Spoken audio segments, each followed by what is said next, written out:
আগামী শুক্রবার মহাশিবরাত্রির দিন ভুলেও খিদেতে মরে গেলেও খাবেন না এই তিনটি খাবার।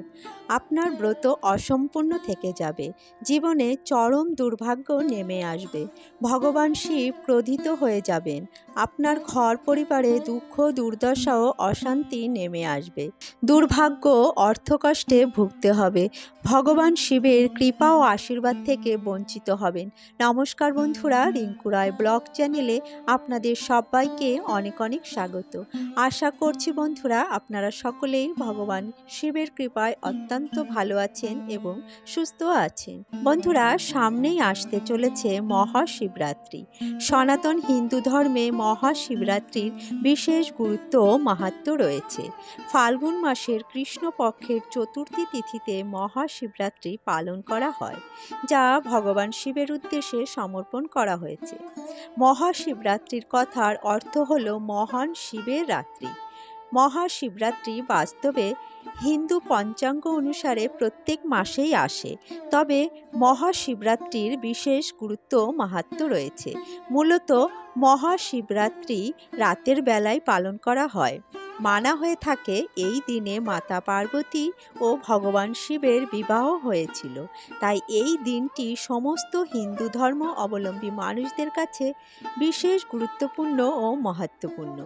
বিশ্বাস করা হয় যে এই দিনে উপবাস থেকে বাবা শিবের মাথায় জল অর্পণ করলে এবং বিশেষ পুজো অর্চনা করলে সমস্ত মনস্কামনা পূর্ণ হয়।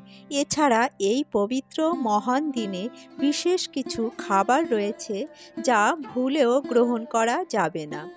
এই পবিত্র দিনে কিছু নিয়ম বিধি রয়েছে যেগুলি মেনে চললে বিশেষ পূর্ণ ফল লাভ করা যায় এবং মহাদেবের কৃপায় বিশেষ কৃপা ও আশীর্বাদ লাভ করা যায়, যার ফলে পরিবারে সুখ শান্তি বজায় থাকে এবং ঘর সংসারে অর্থোন্নতি হয় ও জীবনে সাফল্য আসে। তাই চলুন বন্ধুরা, সেই নিয়মবিধিগুলি কি সেগুলি আমরা জেনে নিই এবং এই বিশেষ দিনে কি খাবারগুলি ভুলেও মুখে তোলা যাবে না তা আমরা জেনে নেব। তো বন্ধুরা, ভিডিওর মূল পর্বে যাওয়ার আগে আমার বন্ধুদের কাছে বিশেষ অনুরোধ, ভিডিওটি প্রথম থেকে শেষ পর্যন্ত সম্পূর্ণরূপে দেখবেন এবং ভালো লাগলে লাইক শেয়ার কমেন্ট করবেন এবং চ্যানেলে নতুন হয়ে থাকলে আমার চ্যানেলটিকে সাবস্ক্রাইব করে আমার পাশে থাকবেন এবং বেল আইকনটি প্রেস করে রাখবেন, তাহলে আমার প্রতিদিনের নিত্য নতুন ভিডিওগুলির নোটিফিকেশন আপনারা পেয়ে যাবেন। তো চলুন বন্ধুরা, ভিডিওটি শুরু করা যাক। বন্ধুরা, এই মহাশিবরাত্রির দিনে ভুলেও কিছু খাবার আমাদের মুখে তোলা একদমই উচিত নয়। এতে ঘোর অমঙ্গল হয় এবং ভগবান শিব অত্যন্ত ক্রোধিত হন এবং জীবন ও সংসারে নেমে আসে চরম অশান্তি ও দারিদ্রতা। তাই ভুল করেও এই তিনটি খাবার মহাশিবরাত্রির দিন আপনারা ভুলেও মুখে তুলবেন না। চলুন সেই খাবারগুলি কি তা আমরা জেনে নিই। তবে বন্ধুরা, তার আগে আমরা জেনে নেব এবছর অর্থাৎ 2023 সালে মহাশিবরাত্রি কবে পড়েছে। বন্ধুরা, এবছর অর্থাৎ 2024 সালের মহাশিবরাত্রি পড়েছে ইংরাজির 8ই মার্চ 2024 এবং বাংলার 24শে ফাল্গুন 1430 শুক্রবার। এই দিনে মহাশিবরাত্রি পালন করতে হবে। চতুর্দশী তিথি শুরু হচ্ছে 8ই মার্চ 2024 শুক্রবার রাত্রি 9:57 থেকে এবং চতুর্দশী তিথি থাকছে 9ই মার্চ 2024 শনিবার সন্ধে 5:17 পর্যন্ত। মহাশিবরাত্রির পুজোর শুভ মুহূর্ত রয়েছে 8ই মার্চ 2024 শুক্রবার রাত 12:07 থেকে মধ্যরাত 12:56 পর্যন্ত। এই দিনে সর্বাত্ম সিদ্ধি যোগ রয়েছে 8ই মার্চ সকাল 6:45 থেকে সকাল 10:41 পর্যন্ত। মহাশিবরাত্রির পালন সময় রয়েছে 9ই মার্চ 2024 শনিবার সকাল 6:44 থেকে বিকেল 6:18 পর্যন্ত। এই সময়ের মধ্যে আপনারা মহাশিবরাত্রির পালন সম্পূর্ণ করে নেবেন। বন্ধুরা, মহাশিবরাত্রির দিনটি ভগবান শিবের উপর সমর্পিত একটি দিন। তাই এই দিনে আমাদের বিশেষ সংযমী হওয়া উচিত এবং বিশেষ নিয়মবিধি মেনে চলা উচিত।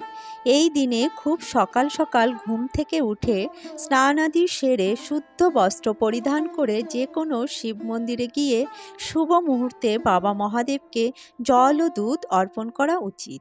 এই দিনে ভগবান শিবের নাম স্মরণ করে ওম নমঃ শিবায় নাম জপ করা উচিত।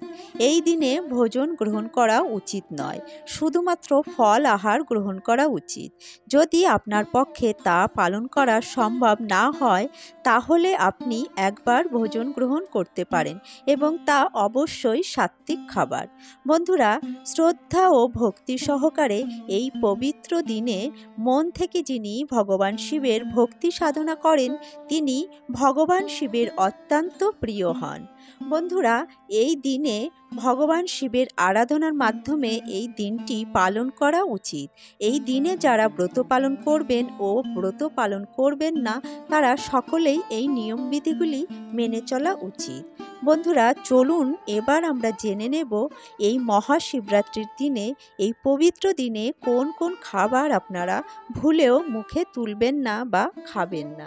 বন্ধুরা, সর্বপ্রথম এই দিনে যে খাবারটি আপনারা ভুলেও মুখে তুলবেন না তা হলো আমিষ জাতীয় খাবার, অর্থাৎ মাছ, মাংস, ডিম, পেঁয়াজ, রসুন, মসুরির ডাল ইত্যাদি। এই খাবারগুলি ভুলেও মহাশিবরাত্রির দিনে আপনারা মুখে তুলবেন না, তাহলে বাবা মহাদেব আপনার উপর রুষ্ট হবেন এবং আপনাকে পাপের ভাগীদার হতে হবে।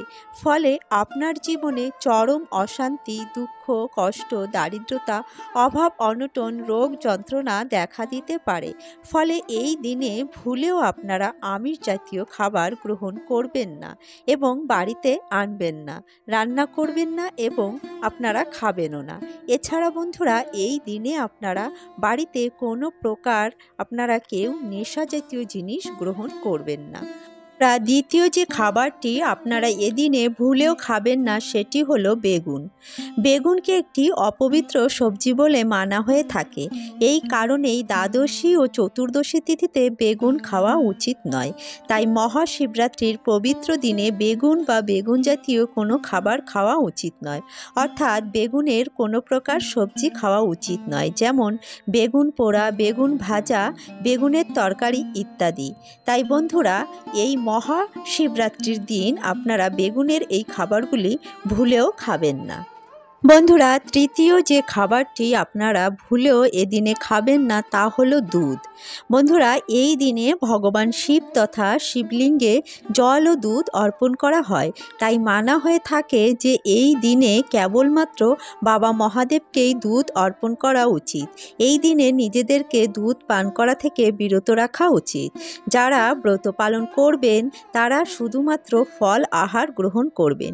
উত্তম ফললাভের জন্য নির্জলা উপবাস করতে পারেন, তবে কখনোই ভাত, রুটি, ডাল, সবজি, সুজি, ময়দার তৈরি জিনিস এবং অন্যান্য পঞ্চরবি শস্য জাতীয় জিনিস ভুলেও এদিনে খাবেন না, তাহলে আপনার ব্রত ভেঙে যাবে, আপনার সমস্ত মনস্কামনা অপূর্ণ রয়ে যাবে। এছাড়া বাবা মহাদেবের কৃপা ও আশীর্বাদ লাভ থেকে বঞ্চিত হবেন। অনেক শিবভক্ত আছেন যারা নির্জলা উপবাস করেন অধিক ও উত্তম ফললাভের আশায়। আবার অনেক ভক্ত আছেন যারা শুধুমাত্র ফললাভের জন্য নয়, শুধুমাত্র ভগবান শিবকে প্রসন্ন করার জন্য এবং ভগবান শিবের কৃপা ও আশীর্বাদ লাভের জন্য নির্জলা উপবাস করে থাকেন। কিন্তু যাদের পক্ষে নির্জলা উপবাস সম্ভব নয় তারা ফল, মূল, শাক, সবজি, সাবুদানার খিচুড়ি ইত্যাদি খাবার গ্রহণ করে উপবাস পালন করতে পারেন।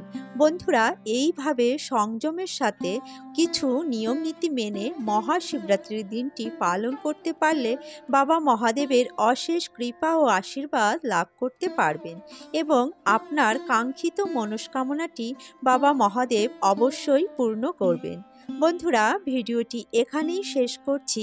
ভিডিওটি ভালো লাগলে অবশ্যই একটি লাইক করবেন এবং অন্যদের সাথে শেয়ার করবেন এবং বাবা মহাদেবের নামে একটি কমেন্ট অবশ্যই করবেন এবং চ্যানেলে নতুন হয়ে থাকলে আমার চ্যানেলটিকে সাবস্ক্রাইব করে আমার পাশে থাকবেন এবং বেল আইকনটি প্রেস করে রাখবেন। তাহলে আমার প্রতিদিনের নিত্য নতুন ভিডিওগুলির নোটিফিকেশন আপনারা পেয়ে যাবেন।